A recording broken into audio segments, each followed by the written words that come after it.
Good morning, kids. Today we're checking out a brand new video from Outside Xbox. The 7 times you failed by being too good at a video game.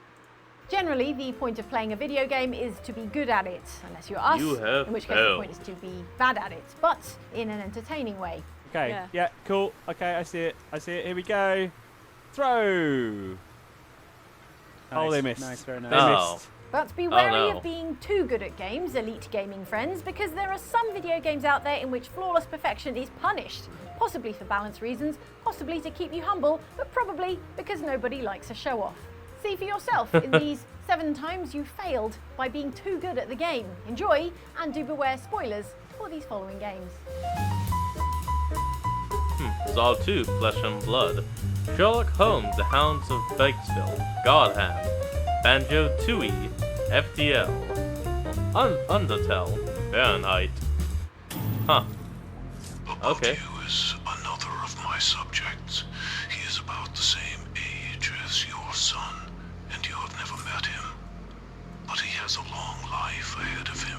In the Saw films, serial killer antagonist Jigsaw is a twisted mastermind who uses weaponized escape rooms full of traps to test his victims' resolve and will to live.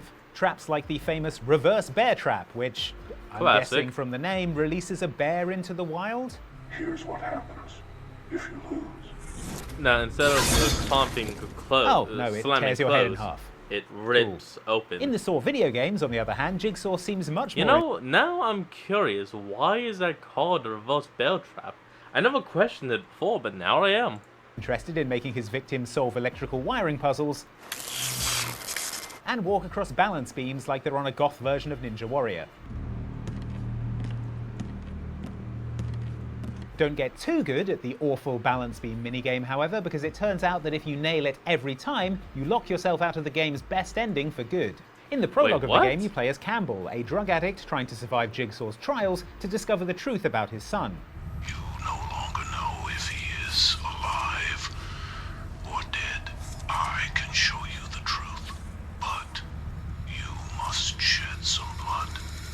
At the end of Campbell's Damn. trials, you're told that above you is another person going through a similar ordeal, and that the elevator at the end of the balance beam next to you will only hold one person. So either you'll need to get across that beam sharpish, or you'll be sacrificing yourself so that the mystery other person can live. Oop, nope. Make it across, and you live for about 30 more seconds. This Damn. is a Saw game, after all. Oh! Dude, did you see when I hit him? That's not even the stomach. That's almost in the crotch. Oh. Game over. Okay, that's Still, just with Campbell dead, the barely game continues up there. regardless, with you playing as a new protagonist, Michael Tapp, the son of Detective David Tapp, the character you play in the first game. What follows is many hours of traps, boss fights, and yes, fuse puzzles before you reach the very last trial, which might appear strangely familiar. Can he look past his own greed and selfishness to save just This one hole person? again? Come on. Let's find out.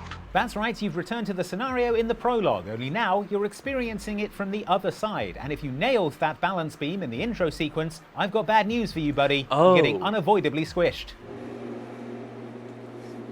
Oh, that's. If, on the other hand, you messed up the balance beam in the intro and died, Michael gets out alive, and you get the game's best ending, where Michael either leaves and tells the world the truth about Jigsaw, or dons a pig mask and becomes his new apprentice. You can take those files that your father collected and publish the truth in a newspaper that will be used to wrap fish the very next day.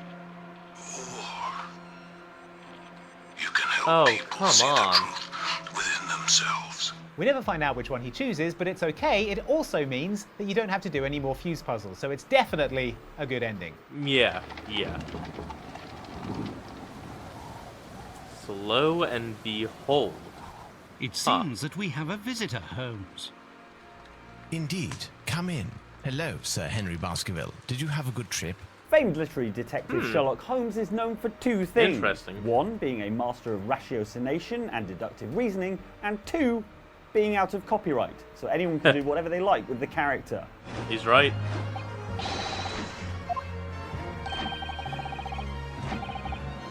as you can see. Why do you With keep regards to trying? point 1, however, you might want to slow your roll when it comes to Holmes-like thinking when playing 2011's Sherlock Holmes and the Hound of the Baskervilles, because this is a game that actively encourages dull-wittedness more fitting of a Watson than a Holmes. Stupid Watson. How I hate him. In the books, he's actually Hey, excuse me, folks. We'll be right back. And we're back. a respected doctor and decorated military veteran. How I Military hate him. veteran. The game has 2 achievements specifically designed for slow players. There's Coffee Break, which Lackwit players will unlock if they take more than 10 minutes to solve a puzzle scene, Huh. and Oh, Slow Coffee Motion, Break. which you are only awarded if you take more than 10 minutes to solve a hidden object scene. So if you're a completionist, you're really going to have to actively try to slow down and do worse at the game if you want to unlock all the achievements. I'm sure you can think of some way to waste Holmes' time.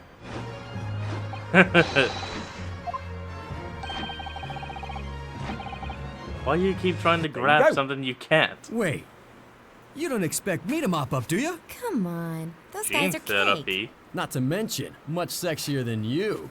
Well, your sexy little friends. They're coming for a dance.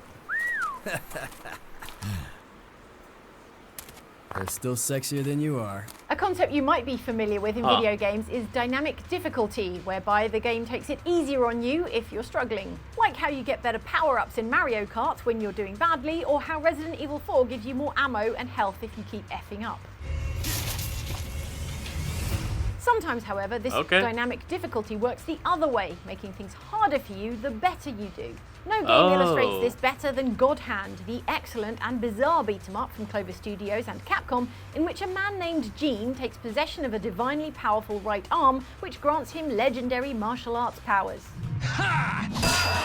As you Why can see, is that? God Hand, Never which mind. is a hard game, actually has 6 different get it. difficulty levels ranging from level 0 to level die, which should tell you a little something about how hard that is. And you're gone. The way it works is that doing well consistently, like avoiding being hit, will cause the difficulty level to rise. Keep taking damage or die and the difficulty level will drop. What this means in theory is that the game is constantly adapting to give you the perfect difficulty throughout. Okay, no, What this I means like in that. practice is that if you're too good at God Hand, the game becomes a brutal, borderline impossible slog. Make it up to level die and way more enemies spawn into the levels, and they're much tougher than regular enemies, meaning it's going to take forever to actually put them down. Nice. And the bosses, they're all brutally tough, even the ones that look like tiny Power Rangers. Ow, ow, ow, ow, ow, I'm hurt. What the hell? Hurt. Together we are the Magnetic Power. Our advice, stop playing so well, get punched in the face a few No. times, and savour a much more enjoyable gaming experience. Enjoyable How for many you, times I are mean, you not gonna- the guys never getting mind. booted in the nuts. Not like it even matters. Huh, Canary Mary.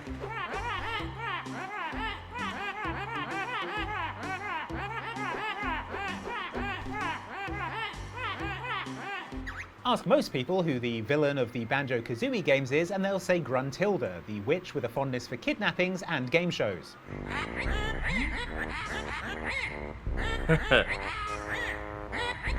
Ask anyone who made it to the end of sequel Banjo-Tooie, however, and they'll tell you without a moment's hesitation that the real villain is actually Canary Mary, the aging bird woman who can Fair fall the and way off about into a the bin. race. Canary Mary is initially encountered in Glitter Gulch Mine, where she makes you do some annoying, but not too onerous, minecart races.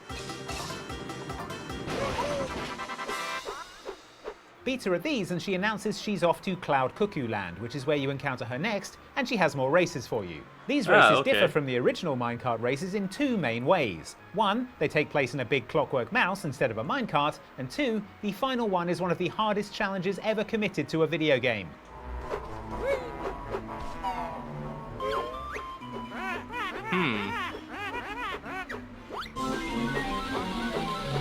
Oh, and she's off.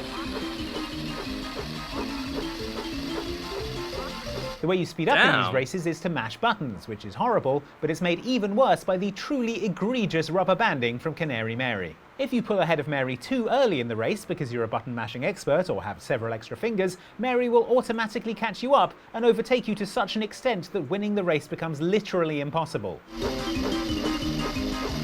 Oh, damn. In fact, the only slim chance you stand of winning is to stay very close behind Mary for almost the entire race and then try for a desperate last-second dash to avoid giving the rubber-banding AI enough time to realise what it is you're trying to do. Unless you can somehow stay neck and neck to her. Oh, just when by the what second. it is you're trying to do is enjoy playing Banjo-Tooie. Can't be having that, of course.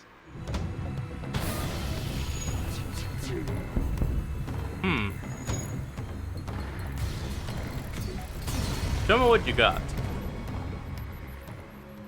FTL, Faster Than Light, is a Whoa, what resource the- management sim that takes place in space. So mostly the resource you're managing is your crew, who do have a propensity for suffocating to death. Although that might just be me. No, it's not just you. Anyway, FTL has a final boss of sorts in the form of the Rebel flagship, an imposing capital ship full of little guys who would be adorable if they didn't want you dead. Whoa, how do you have level 4 cannons? Now, in the game prior to this point, one of the most efficient ways of disabling ships level and 4 ending shields. battles is to have your little guys teleport over to the enemy ship that you're fighting and just kill everyone.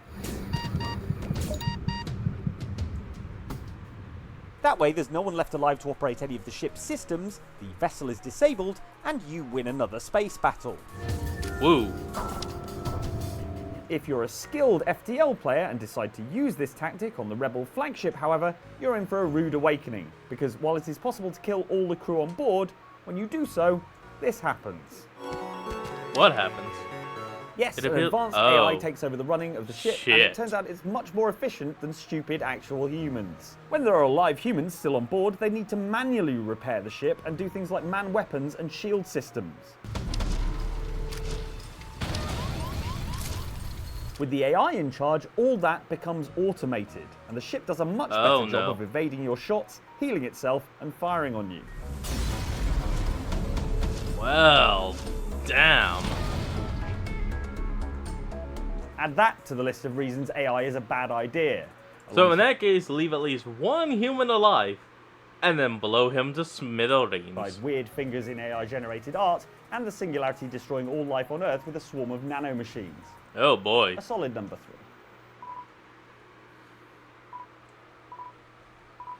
3. Oh yeah, the Snell race. Even though you encode them, it actually causes him The to Undertale stop. character Napster Blook is a sad ghost DJ who owns a snail farm because Undertale rules. On Up this and snail coming, farm, a players DJ can at engage in that. a mini-game called Thunder Snail, in which you watch snails, not traditionally considered a fast animal, race each other.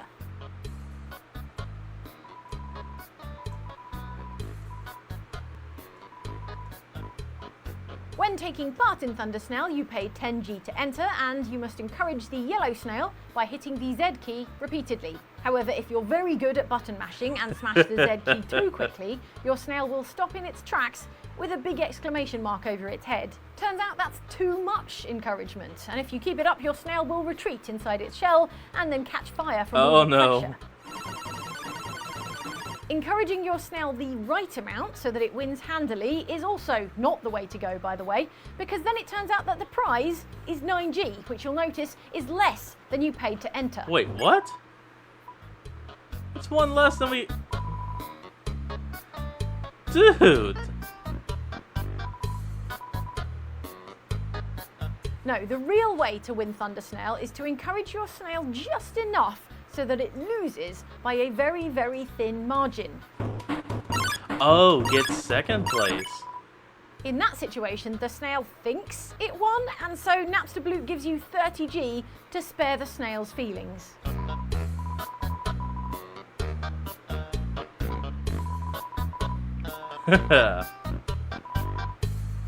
Like Now I that's said, how you do it. Undertale rules. I used to be just like you. I believed in humanity, the newspapers, Indigo soap commercials, Prophecy. politics, Huh, never heard and of it. history books. But one day, the world kicks you in the teeth, and you don't have any choice but to see things the way they really are. In the action-adventure QTE extravaganza Fahrenheit, or Indigo Prophecy if you're nasty, It's your responsibility to unravel the mystery of why ordinary man Lucas Kane murdered someone in the toilets of a diner one night. Looks like he was being puppeted and controlled from a distance. What have I done? The game opens with this very event and with you playing as Lucas in the immediate aftermath, and you have to clear up the crime scene as quickly and efficiently as possible so you aren't immediately thrown in the slammer for a super fast game over. Don't move. You are under arrest. And that's how my story ends. You need to hide the body, mop the floor, and importantly, for the purposes of this video, hide the murder weapon, a knife. If you're good at games, you will naturally nail all of these tasks, but doing a good job of hiding the knife is bad for you further down the road. The knife. I've got to get rid of it. This is because firstly, the game doesn't show you where Lucas actually stashes the knife. Anxious. And secondly, in the next chapter of the game, you play as one of the detectives investigating this crime scene. And one of the things you have to do is find the murder weapon. Here's his fork. But where's the knife? This is now much harder to do on account of how you craftily hid it earlier, in a random location that the game decides and then doesn't tell you. We haven't found the murder weapon. It might still be around here somewhere. Curse you, past me. And I say that so much, it's lost all meaning. Yeah. Tyler? What? This is a restroom, isn't it? No. This is a crime scene. Thanks for watching this. Another I mean, classic not Outside wrong. Xbox this video, if I do say so myself. All about, what was it about? This video we just did? This one was about times you failed by being too good at the game. Yeah, that's right. Not a problem for me. If you'd like to watch this video, it's... Well, anyway, folks, that's going to be the end of today's video. I hope you all enjoyed this. Remember to like, comment, and subscribe for more. Link will be in the description below, and I hope to see all of you folks next time when we flick on. Peace out.